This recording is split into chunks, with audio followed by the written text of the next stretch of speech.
आपण आज बनवत मुंगनी भाजी. त्याला मग आपण 1 ग्लास पाणी टाक दूध आणि शिजायला देऊ. मंडळी आपली मुंगनी भाजी कराने मुंग शिजाडात मी आते तर हायदा का त्यांसाठी थोडा कांदा आणि जिरं आणि आता हे लसूण टाकायचं एवढा.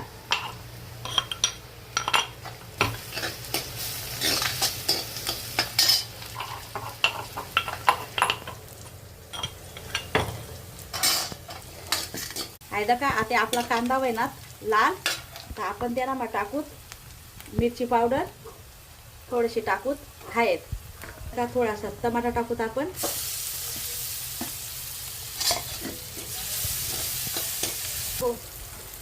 थोडंसं नमक टाक देऊ आपण. आता का आपण या मूग टाक देऊ ते.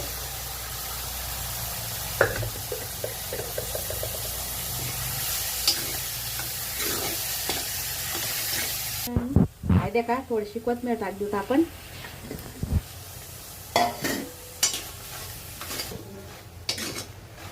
आहे का आपली मुंगनी भाजी कशी वहिनी तर आवडली होई तर लाईक शेअर नक्की करा. देखा तुम्ही भाजी